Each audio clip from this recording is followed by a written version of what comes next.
Selamat datang di Insight Podcast, Your Best Information and Entertainment. Kembali lagi bersama kita di Insight Podcast. Kali ini kita bahas apa nih? Kita kedatangan tamu yang pasti. Tapi apa nih? Kesehatan aja ya. Kesehatan. Tetap jadi, sehat bersama. Iya, tagline jadi sehat bersama Medika. Kayaknya permanen ini. Sehat bersama Rumah Sakit Citra Medika, gitu ya.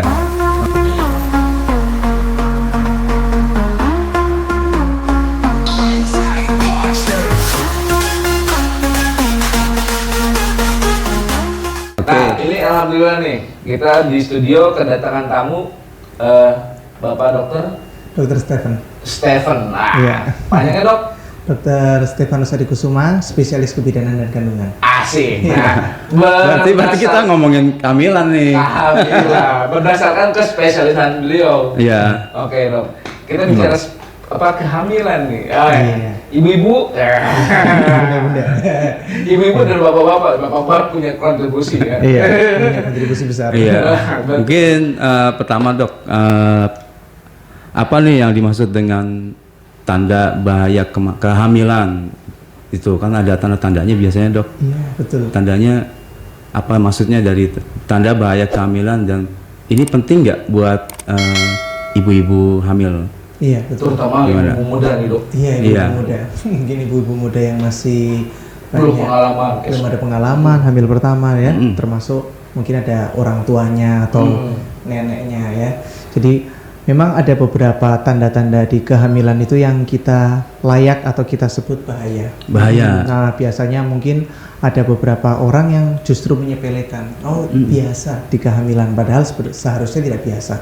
Jadi memang kehamilan yang baik itu yang perlu kita garis bawahi, ibu hamil itu adalah individu yang sehat.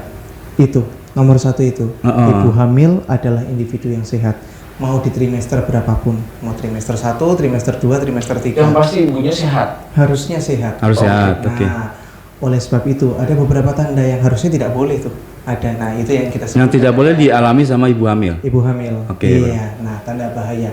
Tanda bahaya sebenarnya spektrumnya luas sekali ya. Kan hamil kan kurang lebih sekitar 9 bulanan. Nah, tapi secara garis besar tanda-tanda ini nggak boleh terjadi di trimester berapapun ya. Yang paling gampang yang nomor satu, bunda-bunda yang sedang hamil itu tidak boleh mengalami perdarahan, apalagi kalau perdarahannya hebat. Pendarahan di bagian Trimester berapapun dari vagina, Oke. perdarahan dari jalan lahir, Iya, ya. siap. Mungkin ada beberapa dokter atau beberapa pernah mendengar begitu ya. Oh, flek boleh kalau di awal-awal kehamilan sekitar 5-6 minggu. Tapi itu pun fleknya hanya sedikit dan harusnya hilang spontan. Iya, iya. Selain itu tidak boleh tuh ada keluar perdarahan hebat dari jalan lahir, mau di trimester berapapun, kecuali ketika sudah mau lahir mungkin ya. Iya. Nah, itu ada keluar lendir darah begitu. Oh, gitu. Itu jadi nomor satu. Jadi kalau buat bunda-bunda yang sedang hamil trimester berapapun ada tanda-tanda itu harus lekas konsul. Konsultasi ya dok. Oke. Nomor dua, kalau mungkin kehamilannya sudah sedikit lebih besar, ada keluar air-air. Nah, mungkin bunda-bunda, Keluar air-air bening iya. atau- Nah ini yang perlu dibedakan. Ini saya tuh sebenarnya kencing atau air ketubannya pecah. Iya toh, itu Iya, perlu iya, dibedakan. iya. Kalau saya ngajarinya paling gampang nih, paling gampang nomor satu. Pertama untuk keluar kebelet kencing nggak? Kalau nggak kebelet kencing, itu kita bisa curiga. Nomor dua, memang disentuh aja, lalu dicium. Kira-kira baunya seperti air kencing nggak? Oh gitu. Begitu, iya. Kalau baunya seperti air kencing, kemungkinan besar memang karena air kencingnya ya. Iya, Jadi benar. geser istilahnya pada Benar. ibu hamil yang besar. Ya. Lalu yang ketiga, ya tentu harus dipastikan, periksa, ya itu. Nah, lalu tanda-tanda lain selain dari jalan lahir apa? Tanda-tanda yang mengganggu tentu yang tidak ingin kita, nyeri kepala hebat, mual muntah hebat sekali sampai nggak bisa makan, atau bahkan sampai ada kejang. Itu juga nggak boleh. Nah, jadi biasanya ibu-ibu hamil itu sudah merasakan gejala tanda bahaya itu masih yang gejalanya itu ringan. Oh, sering-sering nyeri kepala atau bahkan pandangan kok sedikit kabur. Efek ngidam mungkin. Oh, sebenarnya penyakit soalnya tekanan darah tinggi kan biasanya preeklamsi atau disebut. Nah, itu. Iya. Nah, permasalahannya biasanya disepelekan atau mungkin sudah ngomong sama suami atau orang tua atau mertua bilang, "Oh, ibu juga dulu begitu." Oke. Dibiasa Karena katanya. kunci dong. Kata kunci kan? Iya.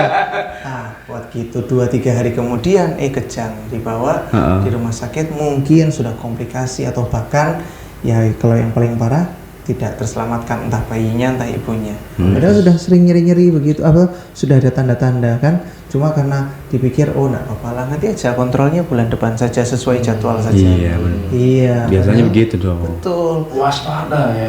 Waspada, makanya kan ada istilah suami siaga. Suami siaga dulu. Iya, jadi yang saya perlu garis bawahin sebenarnya begini kan, saya sebagai dokter pun memberi jadwal kontrol ke pasien. Tapi saya selalu ngomong, kalau misalnya ada keluhan, nggak apa-apa sebelum waktunya kontrol saja, iya kan? Karena kan di sela-sela waktu kontrol, misalnya dalam 4 minggu kan kita nggak tahu ya.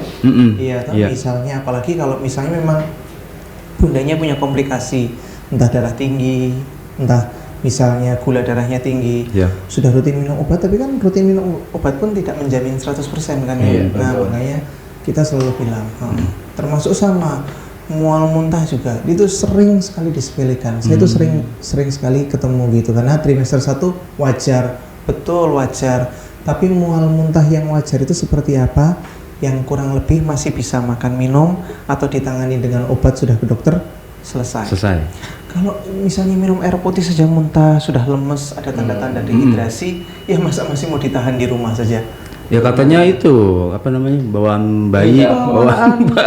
Karena itu makanya mungkin ya memang kita tidak bisa memungkiri kalau mungkin masyarakat kita mungkin secara apa namanya pengetahuan kesehatan belum begitu baik dibandingkan mungkin masyarakat di luar negeri begitu ya. Iya, benar. Nah, tapi masalahnya itu, makanya salah satunya ada podcast ini ya. Ya, benar.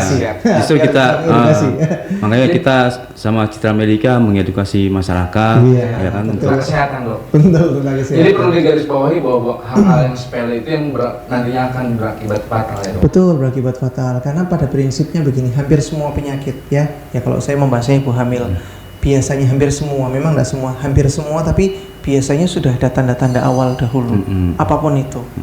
Misalnya sudah ditandai, oh kok sudah mulai pusing-pusing, mual muntah kok agak aneh, mual muntahnya kok parah sekali, cuma nyium mual muntah, baru minum air putih mual muntah. Tapi karena disepelekan, nggak apa-apa lah nanti dulu. Nah akhirnya kita terlalu terlalu jauh untuk mengejarkan catch up, karena ternyata kondisinya sudah lebih parah. Sehingga mungkin dibawa ke rumah sakit 1 hari atau 2 hari yang lalu. Jadi Dok, tadi ada tanda bahaya, ada pendarahan di jalan lahir. Betul. Nah, dalam kondisi seperti apa nih pendarahan jalan lahir ini menjadi apa namanya jadi tingkat kebahayaannya gitu, Dok. Jadi gimana, Dok? Nah, pada prinsipnya gini, seorang ibu hamil tuh boleh mengeluarkan lendir darah. Ini kita ngomong lendir darah dulu aja ya. Itu ketika mau melahirkan. Tapi kalau perdarahan banyak, perdarahan segar selama waktu belum mau melahirkan, itu tidak boleh. Tidak boleh terjadi di kapanpun. Apalagi kalau perdarahannya banyak sampai keluar ada gumpalan atau seperti jaringan, itu tidak boleh. Misalnya mau di usia 3 bulan, di usia 4 bulan, 7 bulan, itu tidak boleh. Jadi harus cepat-cepat periksa.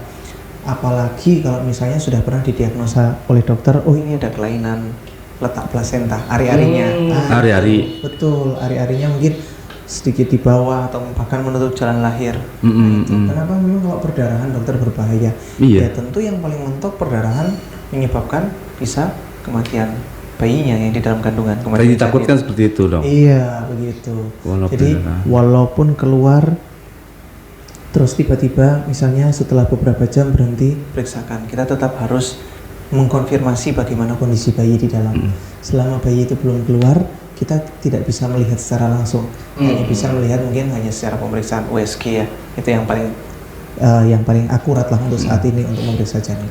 Berarti harus pemeriksaan oleh ahlinya sebaiknya. Dok, berarti ketika ada pendarahan secara mungkin setiap hari terjadi gitu atau berapa jam hari harus segera ditindaklanjuti ke rumah sakit. Gimana, Dok? Betul sekali. Jadi kalau misalnya tentang waktunya itu. Nah itu. Jadi kalau misalnya bunda merasa atau misalnya suami di sini Pak Su merasa istrinya ada keluar darah kapanpun itu ya langsung dibawa. Mungkin kalau masih pagi, siang atau Iya. sore gitu bisa ke tempat praktek langsung ya atau ke Oke. poli gitu. Oh, iya. Tapi kalau tengah malam ya harus dibawa ke IGD rumah Biasanya sakit. karena aktivitas berat si ibunya. Nah, pada prinsipnya begini, memang ada beberapa aktivitas berat memicu ya. Kalau ibu hamil tentu kita nggak boleh dong aktivitas berat yang Iya. terlalu berat, misalnya naik sepeda gunung. Hati-hati. Walaupun dibilang ibu hamil adalah individu yang sehat kan, Iya. begitu juga. Tapi kalau hanya dengan aktivitas harian, let's say bekerja biasa di kantor mungkin ya, atau Iya, bahkan betul. tenaga kesehatan atau misalnya ibu rumah tangga gitu, harusnya tidak boleh sampai ada perdarahan. Oh, gitu. Iya, karena ibu hamil itu individu yang sehat. Seharusnya kita harapkan selama kehamilan sampai melahirkan nanti tidak ada keluhan yang berarti. Tidak ada Istilahnya itu. keluhan, ya. Sekedar kontrol saja, tapi nggak ada keluhan yang berarti. Berarti proteksi dini ibu hamil itu apapun keluhannya ya dok, yang sekiranya kan pengetahuan orang awam nih, Betul. masyarakat awam kan kurang tentang kesehatan, Iya. lebih baik dikonsultasikan. Betul, dikonsultasikan. Karena pada prinsipnya kan sebelum dipastikan baik, kita kan pada prinsipnya curiganya tidak baik dahulu. Nah, Oke. justru mungkin agak berbalik ya. Iya, Kalau kita kan kalau di Biasanya hukum mungkin kan positif harus dulu. positif dulu ya. Iya, gitu. Kalau di kesehatan kita curiga dulu tidak baik. Sampai dokternya bilang, "Oh, tidak apa," baru dilanjutkan. Jadi bukan berarti ini kayaknya karena habis ngepel rumah seharian begitu keluar flek-flek agak banyak. Udah nggak apa-apa begitu. Betul. Kita nggak tahu kalau sudah telat apa yang mau di. Berarti jangan diabaikan yang hal seperti itu ya, jangan dok. Ya. diabaikan. Berarti kekhawatiran seorang paksu gitu kan suami, di mana dia itu harus menjaga ibu dan bayinya. Benar sekali. Dok, ibu hamil itu suka merasakan nyeri nggak sih? Nah, begini. Misalnya ibu hamil betul merasakan nyeri entah mungkin di perut bagian bawah atau kemaluan begitu ya. Nah, nyeri yang dirasakan itu bisa saja. Apalagi kalau misalnya aduh dokter udah mulai mulus-mulus nih atau dibilang kontraksi palsu gitu ya, hilang timbul. Nah, kalau yang normal biasanya misalnya merasakan nyeri itu harusnya mungkin setelah usia kurang lebih sekitar 20 minggu atau 5 bulan ya, kontraksi-kontraksi palsu. Itu biasanya harus hilang timbul atau misalnya hilang spontan lah, diistirahatkan hilang. Atau misalnya kalau sudah agak besar, usia-usia 7-8 bulan atau mau ke 9 bulan nyeri di daerah kemaluan. Karena mungkin adik sudah mulai berat, kepala menekan, udah mulai nyeri. Oh, itu perbedaan-perbedaan dari nyeri kehamilan ya, Betul. dok. Terus apa lagi, dok? Gitu? Nah, tapi kalau misalnya ada nyeri terus-terusan, entah di misalnya tadi pinggang terus-terusan, Banyak di kan perut ulu bawah, hati. itu tentu harus diperiksakan. Kira-kira ini penyebabnya dari kehamilannya atau penyebab lain. Oke. Begitu. Penyerta ya. Penyebab kondisi penyerta ya. Dan juga harus dicari tahu kira-kira ini boleh nggak. Kalau ternyata nyerinya boleh, ini kram-kram, kontraksi palsu, nah itu mungkin bisa. Tapi kalau ternyata yang mengancam, kondisi yang mengancam, nah itu tadi. Jadi harusnya pada prinsipnya sekali lagi digarisbawahi, bunda-bunda yang hamil sebaiknya itu sehat. Ya tidak mengalami keluhan yang berarti, apalagi kalau nyerinya terus-terusan. Kalau merasa udah nggak nyaman, walaupun subjektif lah ya kan, beda-beda ya, betul. merasa nggak nyaman, konsultasi saja, kontrol. Begitu. Waspada gitu ya. Waspada, karena mendingan kan pada prinsipnya kita memastikan mendingan baik dulu daripada dibiarkan ternyata nggak baik. Karena efeknya lumayan, dampaknya lumayan besar. Caranya besar, ya tentu yang bagian terburuk tentu kematian janin, Itu. kematian janin dan kematian ibunya, dan itu merupakan indikator buruk ya, artinya maksudnya indikator buruk secara nasional bahkan Ya. yang ada ibu hamil yang meninggal. Artinya pelayanan kesehatannya, terutama kesehatan ibu hamilnya itu kurang baik. Itu yang seharusnya tuh kita cegahnya tentu bersama-sama. Jadi tenaga kesehatan, dokter, perawat, bidan begitu ya, dan terutama keluarganya. Karena keluarganya itu kan lini pertama ya. Iya, Lini keluarga pertama. yang penting, karena kan Terutama suami yang melihat istri Nggak ada depan. nggak ada di depan. agak aneh begitu ya. Kok kayaknya nggak kayak bulan-bulan sebelumnya begitu. Tapi ketika sang suaminya khawatir, istrinya bilang, Kenapa Pak? Bau nggak apa-apa Pak, gitu. Apa? Tapi tetap ya maksudnya, berarti bulan siaga itu. Nggak peka. Iya biasanya mungkin ada ibu hamil yang takut ke dokter, gimana dok betul. gitu ya. Iya. Tapi memang ini ibu-ibu hamil harus diwaspadai itu yang tadi dokter bilang ya. Betul. Ya, diberikan Tanda-tanda bahaya itu. tanda bahaya, diberikan pengertian ya. Makanya sekarang kan sebenarnya kita hidup di zaman yang sudah lebih enak lah ya. Ya. Apa sosial media itu lebih banyak. Banyak. Apalagi sekarang udah banyak sekali kelas kayak calon orang tua ya, yang baru akan hamil atau hamil pertama atau hamilnya sudah sebelum melahirkan itu kan sudah ada kan? Ada Suami itu juga mungkin yang sebagai orang awam mengerti ya, oh ini tanda bahaya, ini enggak tanda bahaya. Kalau kejadian ini apa yang harus dilakukan awal dulu? Sebagai tahap apa namanya? Tahap begitu. Jadi dipersiapkan ya. Jadi dan juga diobrolkan. Karena pada prinsipnya kan kalau seorang pasien ya, terutama ibu hamil ini kan kalau ke tenaga kesehatan, entah ke dokter, ke bidan begitu. Ya prinsipnya kan hanya memastikan saja semuanya baik-baik. Jadi nggak perlu takut benda-benda. ke Citra Medika.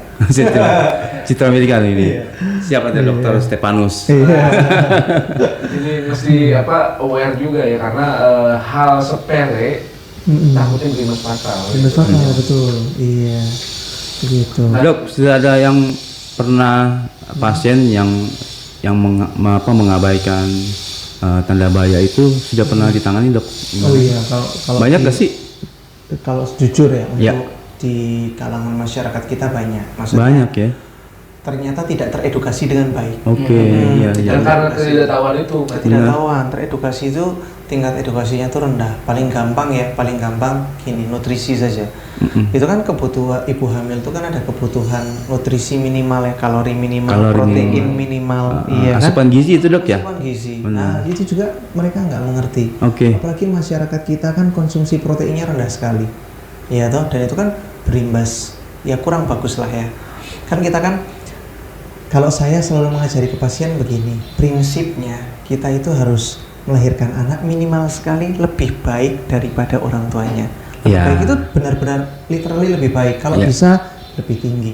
Lebih tinggi. Iya, lebih tinggi, jauh lebih sehat.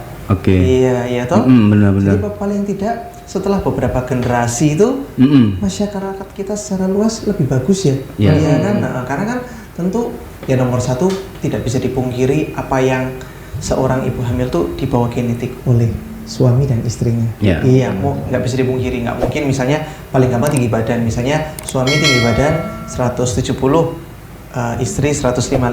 Nanti anaknya 2 meter, ini anak siapa? Iya kan? Tapi minimal kalau kita bisa lebih baik itu setelah mungkin beberapa generasi kan kita secara global secara nasional juga bagus begitu ya. Nah itu makanya kondisi yang edukasi itu harus lebih bagus juga. Terus yang kedua juga tadi pertanyaan paling sering nggak sih, Dok, atau ada kondisi lain? Sering sekali. Yang paling sering itu misalnya sudah tahu anemia atau tekanan darah tinggi, dibiarkan saja. Sudah tahu mungkin hasil pemeriksaan ketika di trimester 1 nggak normal, misalnya HB-nya rendah cuma 9,5 atau tensinya sudah ada tanda-tanda tinggi 150/90 misalnya, tapi karena nggak ada keluhan kan? Iya, nggak ada keluhan. Benar-benar. Aman saja. Nggak merasa.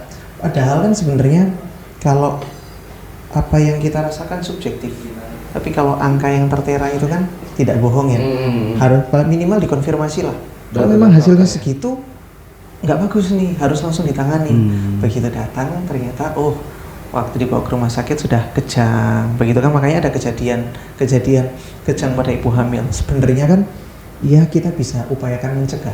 Iya, mencegah dong harusnya. Makanya kalau ditanyain dokter ada, ya mungkin bukannya banyak sekali tapi masih cukup banyak lah untuk di zaman sekarang ya kan itu yang bikin kadang-kadang agak prihatin. Iya, apalagi gaya hidup, Dok, ya. Itu berpengaruh gak gaya hidup dengan ibu-ibu muda ya? Ibu muda yang sering nongkrong malam, terus maaf ya, ngerokok gitu ya, minum kopi mungkin gitu kan. Itu ada gaya hidup yang harus mereka terapkan selama kehamilan, gimana, Dok? Betul. Ini betul sekali. Iya. Bagus banget. Jadi buat bunda-bunda dan suami, gaya hidup itu kan termasuk pola makan, istirahat, aktivitas ya, entah kerja atau olahraga, sangat mempengaruhi kualitas janinnya nanti, ya dong, begitu. Banyak sekali ibu-ibu yang kayak itu tadi. Karena yang penting makan saja. Akhirnya makan aja, tapi nggak memperhatikan keseimbangan gizinya. Yang penting kan kenyang loh. Tapi padahal harusnya kan ada protein minimal paling tidak, misalnya ya pakai daging itu 1/4 kilo mungkin sehari, ada telurnya, ada tahu tempe, kualitas buah dan sayur ya, serat, air juga paling tidak 2,5 liter sehari. Nah, ujung-ujungnya bayi yang dilahirkan ya standar-standar atau bahkan cenderung kecil. Karena dipikir oh ya yang penting makan. Nah, nomor 2 paling parah ya, kalau itu udah pasti lah, kita semua tahu merokok, minum alkoholnya itu nggak usah ibu hamil lah. Itu kadang-kadang yang lucu gitu ya, masa hal seperti itu harus dikasih tahu. Buat orang biasa saja mungkin nggak bagus ya, tapi udah ibu hamil merokok alkohol terus berharap kualitasnya bagus ya. Kualitas hamilnya kan akhirnya begitu. Jadi termasuk juga nggak rajin olahraga, gitu ya, males-malesan gitu, banyak tidur, nggak rajin aktivitas fisik ya. Jadi atau tidur misalnya sering begadang biasanya dok, nongkrong gitu kan. Efek kerjaan juga mungkin lembur gitu. Betul. Lembur tiap hari. Lembur tapi tiap hari. Tidur tuh nggak sampai sekitar 7 jam. Jadi tubuh biasa saja mungkin nggak bisa menahan itu, ditambah lagi hamil ya. Ada satu lagi individu di dalam perut. Otomatis kan kerja organ lebih berat ya. Terutama jantung, paru-paru, ginjal, semua organ ibu hamil kerjanya lebih berat. Harusnya dia itu hidupnya jauh lebih sehat, makannya lebih sehat, minum vitamin, tidurnya lebih bagus. Ini sama saja kayak nggak hamil. Biasa. Saja. Mau minum kopi ya silakan minum kopi, padahal dokter kandungannya jangan menakar kopinya kan kurang lebih ya sekitar 2 gelas sehari gitu. Ya minum karena suka, nggak bisa dok kalau nggak minum kopi gitu, asal aja dah itu. Dokter ada film bagus yang mesti ditonton. Tidur jam 12 jam 1. Apalagi series gitu kan? Series ya. Iya, biasa penasaran. Begitu. Jadi bagus banget. Jadi memang gaya hidup sangat berbanding lurus sama kualitas bayinya nanti yang akan dilahirkan. Begitu. Jadi sejak udah mulai terdeteksi kehamilan, pola gaya hidup atau pola makannya harus dijaga gitu ya, atau diatur gitu ya. Betul, diatur. Bahkan ya kalau yang betul ya, betul itu sebenarnya ada istilahnya masa prakonsepsi atau sebelum kehamilan. Jadi kalau sebelum kehamilan, kalau kita standarnya kurang lebih sekitar 3 bulan. 3 bulan sebelum kehamilan. Itu hiduplah yang sehat. Misalnya nih. Kan belum tahu dok dia hamil apa enggak. Nah justru kan mau hamil kan? Mau hamil ya, program ya. Betul, program. Walaupun bukan berarti harus program, tapi ayo kita hamil, kita sama-sama sehat. Nomor 1 sendiri, berat badan dikejar ideal. Suami istri. Berapa dok idealnya? Ya kurang lebih kalau hitungan kasarnya mungkin tinggi badan dikurangin sekitar, kalau buat laki-laki bisa dikurangi sekitar 100 ya, plus minus. Kalau buat perempuan dikurangin 110 plus minus lah ya. Udah hamil berapa bulan? Iya. Karena mempengaruhi kualitas sperma dan sel telur. Gitu. Selain berat badan, ya pola hidup tadi ya, rutin olahraga, coba kurangin rokok atau alkohol, tidur yang cukup. Karena pada prinsipnya saya selalu ngomong sebenarnya ya, kalau begitu sudah terjadi kehamilan itu bukannya sudah tidak bisa, tapi sedikit agak telat. Iya, telat, karena kalau kita mau memperbaiki, karena kan hamilnya sudah jadi. Kita nggak tahu dapat spermanya kualitasnya bagaimana, dapat sel telurnya kualitasnya bagaimana. Impor. Iya kan? Kita kan harapkan itu ya, yang kelas 1 tier 1 ya. F1 ya. Minimal grade A lah. Nah itu harusnya disiapkan paling tidak minimal ya 3 bulan ya. Jadi suami mungkin olahraga, istri olahraga bareng, kita makan sehat, sayur buah seimbang. Jadi ketika nanti memang sudah kita udah siap hamil nih kan ya, misalnya udah mental udah siap, fisik udah siap, finansial udah siap. Oke, kita mau punya anak, ketika ya berhubungan begitu diharapkan, walaupun nggak 100% diharapkan, dapat sperma yang baik, dapat sel telur yang baik. Jadi minimal sekali kualitas kehamilannya bagus ya. Nanti mungkin kalau setelah itu ternyata memang nanti suaminya mau ya sedikit berat badan bertambah, mungkin kan udah paling tidak sudah mendapatkan kehamilannya duluan gitu. Iya. Nah ini bagus nih untuk pasangan yang belum pasangan muda. Yang pastinya yang belum punya anak ya. Ketika kalau yang punya anak, ya itu ikutin saran dokter tadi kan ada. Iya. nurunin berat badan. Nanti Badan. bagus itu nanti anaknya. Iya, kita Kualitasnya bagus ya. harapkan ya, kita harapkan. Bukan karena apa namanya posisi berhubungan atau apa suasana berhubungan. Gitu. Suasana berhubungan ada ya. Kadang kalau lagi mood gitu kan. Betul, memang itu sedikit banyak lah, sedikit banyak. Tapi tentu kan apa namanya istilahnya kehidupan atau gaya hidup sehari itu betul. tidak akan langsung merubah. Makanya minimal Benar. 3 bulan. 3 sekali. bulan sebelum. 3 bulan tuh makan sehat, olahraga rutin, istirahat cukup. Lalu untuk mengurangi zat-zat yang biasa masuk itu ya Aditif dikurangi ya. dulu lah ya. Misalnya cemilan-cemilan yang nggak sehat ya, apa Oke. makanan yang ultra processed food lah ya, Iya, iya. makanan junk food begitu. Jadi kita harapkan ya moga-moga dengan hamil yang lebih bagus, kualitas bayinya nanti yang dilahirkan juga lebih bagus dan sehat, ya kan akhirnya berdampak pada komunitas masyarakat bahkan nasional kan ya. Benar. Jadi nggak kurang gizi. Nah, angka kekurangan gizi untuk di tahun sekarang aja masih agak tinggi kan, kita agak prihatinnya. Iya dong, kita Memang. bisa lihat kan? Ya, skala nasional masih stunting itu masih menjadi momok ya bagi masih, masyarakat Indonesia. Masih lah, selama masih ada berita itu ya berarti kita masih cukup prihatin ya. Di saat mungkin teknologi udah lebih canggih Iya, ya, betul. teknologi apapun termasuk teknologi kesehatan. Zaman udah makin keren kan, udah maju. Kalau kita bilang udah zamannya AI apalagi kan ya. Betul. Tapi ada bagian kesehatan gitu ya, kayak kita mungkin masalahnya terlihat sepele tapi dampaknya besar. Padahal faktor penting tuh dok ya kesehatannya. Kesehatan. Karena kan yang selalu saya bilang itu ya, yang tadi mungkin dibilang itu bibitnya kan, bibit bebet bobot. Ya.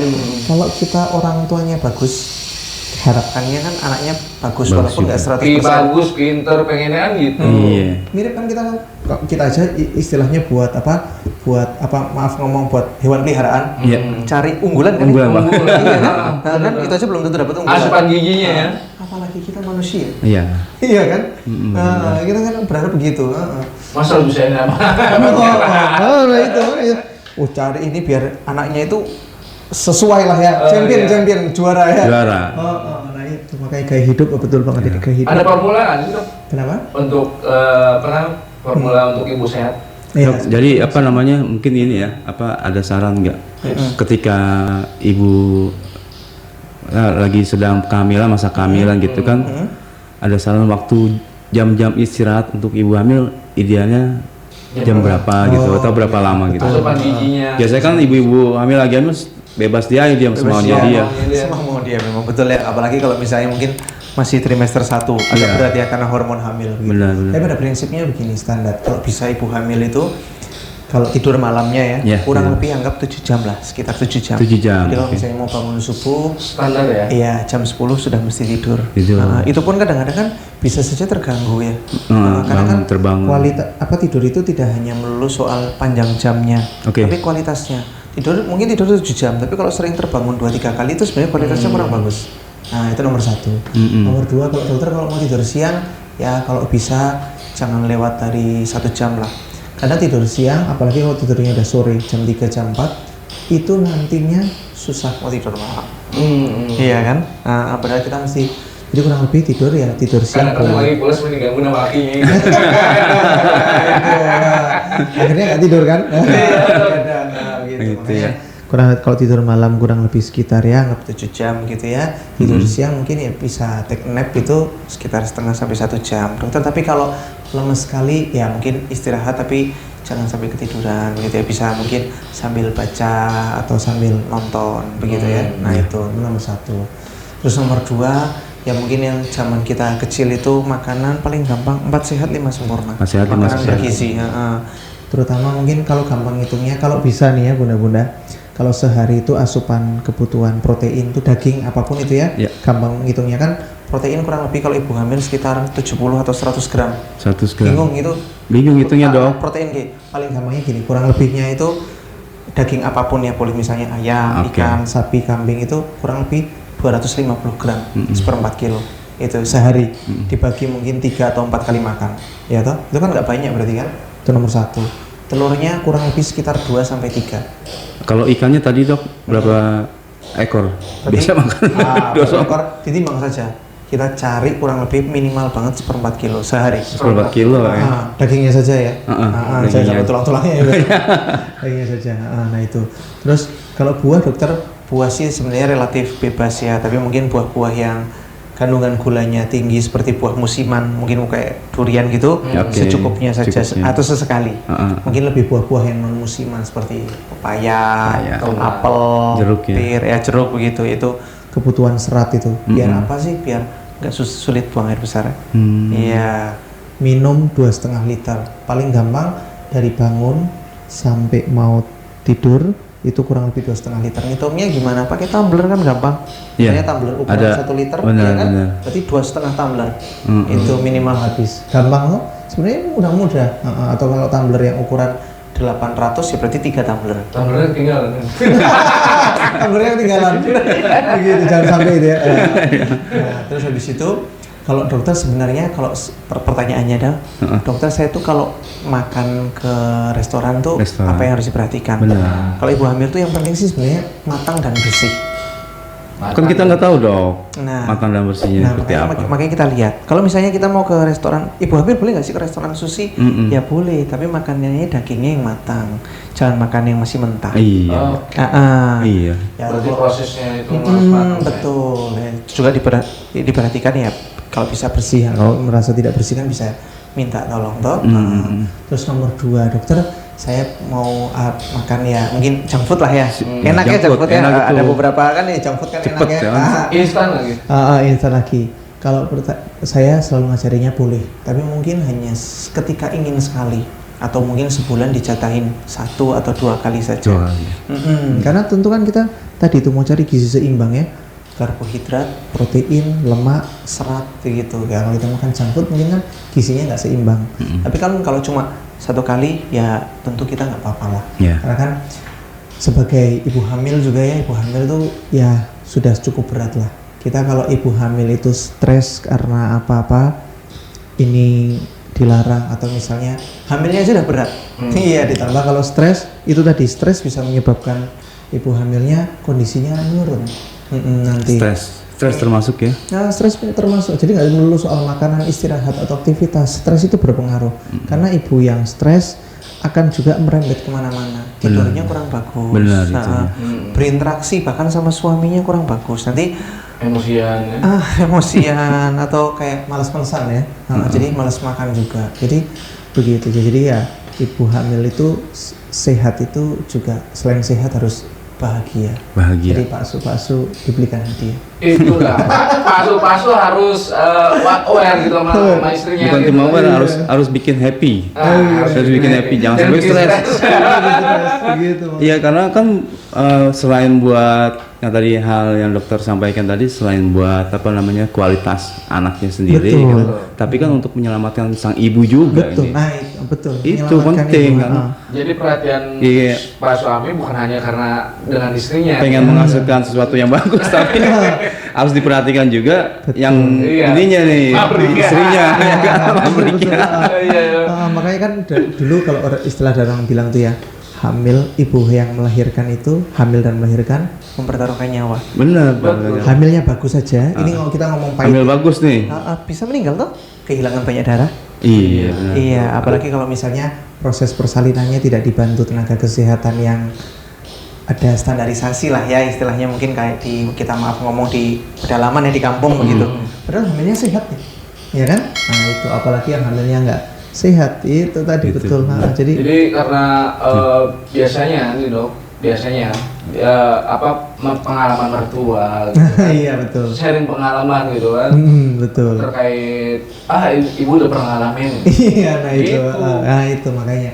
Saya makanya selalu bilang ya udah kalau enggak, kalau kontrol bawa tuh mertua atau ibunya. Terus kalau misalnya nggak bisa ternyata di luar kota, tapi kalau ada apa-apa bilang.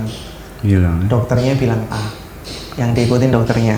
Karena kan periksanya ke dokter, Dokter. bukan ke mertuanya. Kecuali mertuanya mungkin SPOG. Ya, SPOG bisa jadi. Nah, tapi kalau mertuanya bukan dokter, dengerin kata dokternya. Kan sudah ke dokter toh, sudah ke dokter, dokter sudah memeriksa, sudah USG, sudah diskusi. Yang didengarkan kata-kata siapa? Kata-kata dokternya. Iya. Lebih baik sama ahlinya. Iya, minimal begitu. Karena istilahnya ya kan kita sebagai tenaga kesehatan atau bidan misalnya, Iya, bidan, perawat, dokter gitu sudah apa ya, sudah tahu lah ya kita kasih yang terbaik begitu. Kita kasih mengikuti saran saya sebagai dokter saja belum tentu hasilnya bagus ya. Iya. Iya, apalagi mengikuti saran yang tidak jelas, apalagi kalau paling gampang saran di sosial media. Aduh, kadang-kadang Katanya begini. betul. Dok. Lebih percaya ke sosial media daripada dokter ya. Dok, kalau misalnya ibu hamil merasakan keluhan-keluhan nih, dia idealnya boleh gak kalau misalnya dia ke dokter umum berobatnya? Oke, betul. Gimana, Dok? Jadi pada prinsipnya ya kan mungkin ada beberapa administratif yang mengharuskan ke dokter umum. Tapi prinsipnya begini, intinya kalau ada merasakan keluhan tidak nyaman atau apalagi tanda bahaya, ke fasilitas kesehatan terserah mau klinik, puskesmas, Dokter umum boleh? dokter umum ya, jadi nggak apa-apa. Minimal sekali kan ketemu tenaga kesehatan. Oke. Bidan, perawat, dokter umum nggak apa-apa. Oke. Nanti setelah dinilai jika perlu ternyata kayaknya kondisinya cukup berbahaya, pasti akan dirujuk ke dokter, ke rumah sakit ya untuk ketemu dokter spesialis kebidanan dan kandungan. Iya. Karena pada prinsipnya kan tenaga kesehatan kan sudah tahu minimal bisa screening awal ya. Screening awal, ya. Betul, hanya untuk pemeriksaan tindakan awal minimal sekali. Jadi ke dokter umum mau ke bidan atau dokter saya baru bisa ke puskesmas karena di tempat saya mau ke dokter spesialis jauh kan ya, ada beberapa daerah begitu ya. Itu tidak apa-apa. Kan karena minimal sekali tenaga kesehatan yang sudah terlatih, terstandarisasi sudah bisa begitu. Tapi mungkin ada beberapa kondisi yang perlu dirujuk lebih lanjut ya, diperiksa lebih lanjut. Nah itu. Tapi kalau pertanyaannya boleh nggak sih dok ada tanda-tanda bahaya? Boleh, justru harus. Justru harus begitu. Tapi kalau mungkin di daerahnya bisa ada akses ya, apalagi di kota kita ya, akses ya bisa langsung untuk diperiksa kan. Ya, satu lagi dok, ketika ibu hamil merasakan muncul tanda bahaya ini, apa langkah pertama yang ibu hamil atau keluarga atau suami ya yang harus mereka lakukan ketika muncul tanda bahaya itu? Betul. Jadi pada prinsipnya begini, kalau ada tanda bahaya di umur berapapun kan, ke fasilitas kesehatan tidak bisa menunggu karena misalnya sudah malam nih jam 11, jam 12. Kan ada fasilitas kesehatan ada yang 24 jam yaitu rumah sakit. Iya kan. Jadi harus dibawa, itu yang harus dilakukan pertama kali. Sudah dibawa saja, lalu sudah dibiarkan tenaga kesehatannya memeriksa dan menilai kira-kira pertolongannya apa. Jadi yang harus dilakukan itu. Jadi bukan ditangani di rumah dulu, kecuali mungkin tenaga kesehatan juga sudah tahu misalnya muntahnya parah gitu ya, atau bahkan muntahnya sudah warnanya sudah sampai kecoklatan atau bahkan sudah merah itu oke lah, tapi sempat reda kan, nah oke lah kita tunggu besok. Selama tunggu besok misalnya dari jam 12 sampai jam 8 besok 8 jam banyak hal yang bisa terjadi. Iya benar-benar. Syukur-syukur membaik. Kalau tambah parah jadi kan pasti mungkin ada obat awal ya yang pernah dikasih dokter gitu, minum obat gitu membaik, tapi begitu habis membaik jam 3 paginya nah kan kita kan tadi saya sudah bilang kalau harusnya kalau gejalanya nggak begitu berat nggak apa-apa, ketemu besoknya nggak apa-apa ya, muntah sekali habis itu masih enak makan masih bisa. Tapi kan kalau misalnya sudah muntah berkali-kali ada perdarahan, bisa ketuban begitu, nggak apa-apa, itu cuma flek ringan lah, atau cuma kayak menstruasi, nggak apa-apa lah. Tapi ini kan umur 7 bulan. Kalau nanti baru diperiksa besok ya, kalau adiknya kenapa-kenapa bagaimana? Gitu ya. Di bawah saja. Resikonya besar. Jadi kalau ada tanda bahaya, mendingan langsung aja bawa ke paskes gitu, fasilitas kesehatan gitu. Nggak usah nunggu diagnosa sendiri. Diagnosa sendiri. ChatGPT.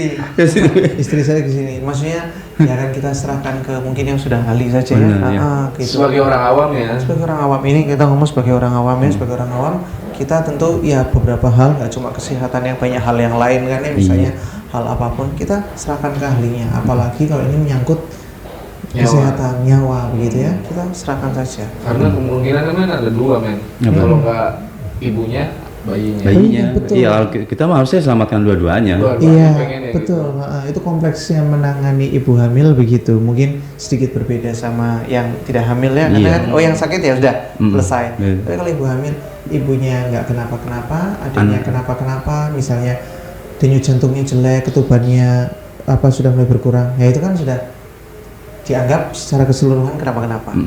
Bayinya sehat-sehat aja sih, bagus perkembangannya, diperiksa, tapi ibunya tensinya cenderung tinggi, itu kan juga berbahaya juga. Nah, makanya itu tadi betul, kalau bisa dua-duanya. Iya. Gitu. Sebagai langkah pencegahan tuh. Nah, sebagai langkah pencegahan, nomor 1, kalau misalnya sudah tahu hamil ya, paling tidak minimal sekali rutin kontrol. Nah, ketika rutin kontrol kan nanti dikasih buku pink itu ya, buku hamil. Nah, di situ nanti akhirnya baru mulailah tadi bisa membuka ke pintu-pintu selanjutnya, pola hidupnya sehat. Pola hidup sehat. Apa yang boleh dilakukan, apa yang tidak boleh dilakukan. Di buku itu sudah lengkap, bagus sekali, udah dibuat sama mulai nutrisinya juga ya. Pemerintahannya, nutrisinya apa yang harus dimakan, makanan apa yang dihindari kan. Makanan yang bagus untuk ibu hamil. Nah itu, kalau sudah tahu hamil, kontrol dahulu, minimal kontrol. Nanti kalau sudah kontrol, baru dirutinkan. Jangan kontrol misalnya pas mau aja, pas sempat begitu. Padahal kontrol sudah ada jadwalnya, jadwal standar kan ya. Jadwal standar misalnya kalau sekarang kan kontrol ketemu paling tidak sudah harus minimal 6-8 kali lah ya selama kehamilan, kurang lebih 9 bulan. Jadi kurang lebih ya hampir 1 bulan sekali kan. 1 bulan sekali. Kurang lebih kurang lebih. Bahkan kalau sudah mendekati tanggal-tanggal persalinan harus lebih sering. Idealnya kan begitu. Apalagi ya itu tadi, karena kita hamil yang tadi pasangan baru, hamil pertama, tentu ilmunya mungkin belum banyak ya. Belum banyak. Iya, kalau gini boleh nggak ya? Iya. Kalau gini mesti gimana ya? Nah itu, makanya rutin kontrol. Nah, kalau beda mungkin ya kalau hamil kedua, hamil ketiga, apalagi kalau sudah ada dokter langganan. Udah hatam. Oh, dokter ini udah tahu lah ya. Dok, begini ya dok ya. Oh iya, betul begitu. Tapi kalau yang pertama rutin kontrol dulu. Kan kita juga mau memastikan hamilnya ini bagus dan normal nggak? Iya. Kalau misalnya, nanti aja lah. Tapi ternyata kalau hamilnya nggak normal, emang hamil nggak normal gimana? Ya, contohnya paling kita nggak berharap ada kelainan di janin. Ya kan, kelainan janin rata-rata tidak menimbulkan gejala pada ibunya. Enggak. Taunya dari mana? Ya nggak tahu. Atau misalnya bahkan yang parah kehamilannya di luar kandungan. Ada sebelum menimbulkan gejala ya nggak kenapa-kenapa. Jadi ketika ditangani mungkin sudah terjadi komplikasi yang terlalu parah ya, ngejarnya agak jauh begitu. Nah itu minimal sekali kontrol dulu lah. Nanti kalau kontrol dulu baru kita bisa diskusi, belajar agar hamilnya baik. Jadi ibu muda harus rutin kontrol. Ke Citra Medika. Baik, Dr. Stepanus Adi Kusumo SPOG dari Rumah Sakit Citra Medika. Mungkin terakhir dok ya, pesan-pesan untuk ibu hamil, suami dan keluarga ketika muncul menghadapi tanda-tanda bahaya itu, bahaya ya gitu dong. Jadi pokoknya intinya ada pencegahannya mungkin gitu ya. Suami, bunda-bunda atau keluarga ya, orang tua yang punya anaknya sedang hamil atau menantunya sedang hamil, jika ada tanda bahaya harus langsung dibawa ke fasilitas kesehatan. Jadi pada prinsipnya apa sih dokter? Pesan saya, ibu hamil didukung. Ya, bukan diceramahin. Yang menceramahin siapa? Tenaga kesehatan. Dokternya saja. Itu saya sih yang menceramahin. Yang di rumah nggak usah ya. Nggak usah, didukung. Nggak usah intervensi. Bundanya mau istirahat, bundanya lelah, sudah biarkan saja istirahat begitu. Jangan udah tahu lelah, masih suruh beres-beres ya. Dibikin happy. Ya. Hamil itu suatu keadaan yang ajaib tuh. Anugerah. Cuma terjadi ya selama 9 bulan. Kalau mau hamil lagi, hamilnya sudah berbeda. Sudah berbeda. Iya toh. Jadi didukung penuh. Didoakan biar sehat-sehat semua. Jadi jadi intinya yang boleh menceramai saya saja. Tetap jadi suami siaga ya kalau suaminya. Iya, betul. Ya, begitu. Baik, Dr. Stepanus Adi Kusumo SPOG, spesialis kebidanan dan kandungan, benar kan? Ya. Terima kasih dok atas waktunya bersama Insight Podcast. Semoga edukasi yang dokter berikan untuk masyarakat ini bisa bermanfaat untuk masyarakat, terutama untuk ibu hamil, ibu muda dan yang baru pasangan yang baru menikah itu kan. ada yang lagi, terutama yang lagi buat program anak nih, Iya, bikin anak ya, bikin anak produksi anak gitu. Jadi gitu Dok, sekali lagi terima kasih sudah hadir di Insight Podcast. Terima kasih ilmunya Dok. Terima kasih juga untuk masyarakat Indonesia yang sudah menyaksikan kita di sini. Semoga Apa yang kita sampaikan hari ini bermanfaat. Iya. Dan yang pasti ibu-ibu hamil jadi suami juga bisa melindungi bayinya dan ibunya. Ya. melindungi bayi dan istri. Ibunya. Baik, sampai di sini dulu. Nanti sampai jumpa lagi di Insight Podcast episode selanjutnya. Sehat bersama Rumah Sakit Citra Medica. Bye. Terima kasih Dok.